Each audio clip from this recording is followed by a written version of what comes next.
नमस्कार स्टूडेंट। कल हमने अक्षरों के महत्व का पाठ पढ़ा था। क्लास 6 वसंत बुक का पाठ 5। आज हम उसके प्रश्न अभ्यास करने वाले हैं।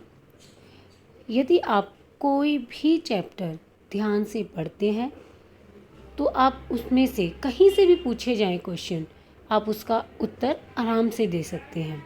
अब पाठ के पीछे तो कुछ ही क्वेश्चंस होते हैं, बट कुछ क्वेश्चन जो होते हैं वो पाठ के बीच में से भी बन जाते हैं।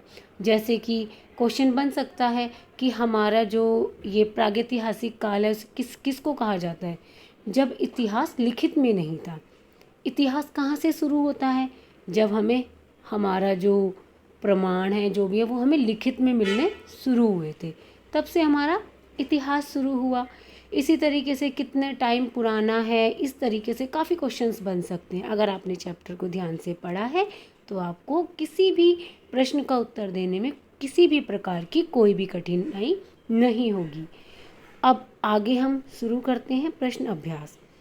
पाठ में ऐसा क्यों कहा गया है कि अक्षरों के साथ एक नए युग की शुरुआत हुई?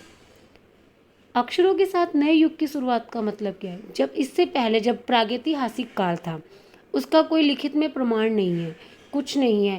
पहले पिक्चरों के ज़रिए, चित्रों के माध्यम से कुछ ना कुछ बताया, और एक ही बात को बताने के लिए कई चित्र भी बनाने पड़ते थे।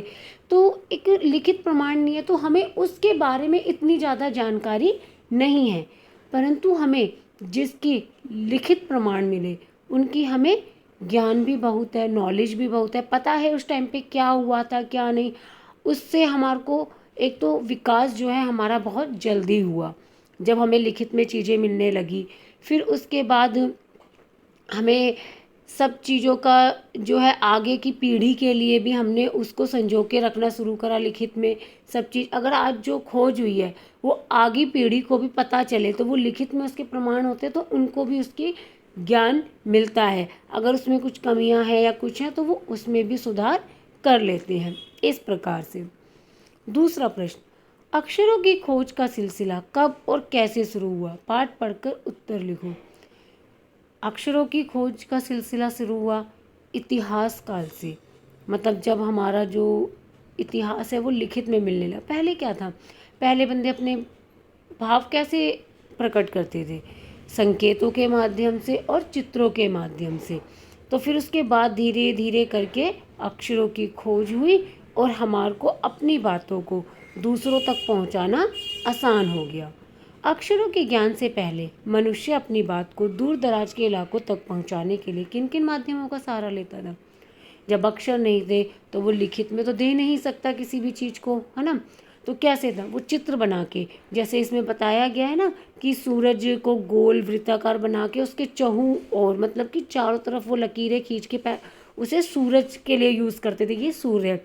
फिर बाद में उसी को ताप के लिए भी यूज़ करने लगे, जहाँ पे गर्माहट है, इस तरीके से भी उसका यूज़ होने लगा चित्र का। तो पशु पक्षी के चित्र बना देते थे, काक के चित्र बनाते थे, बाहर ऐसी तरीके से चित्रों को बना के और अपनी बातों को दूसरों तक पहुंचाते थे। निबंध से आगे मतलब इस पार्ट से अलग भी कुछ क्वेश्चन है, अगर आप पढ़ेंगे आप उन्हें बनाने की कोशिश कीजिए। आप जब तक किसी चीज़ को खुद प्रयास नहीं करेंगे, अपनी प्रैक्टिस नहीं करेंगे, तो थोड़ी सी जो आपकी बातों को एक्सप्रेस करने का हुनर है वो डेवलप नहीं हो पाएगा। तो आप अपने आप क्वेश्चनों के आंसर्स बनाने की कोशिश ज़रूर कीजिए, हमारे इससे सहारा लीजिए और काम भी अपना अच्छे तरीके से कीजिए। धन्यवाद स्टूडेंट्स।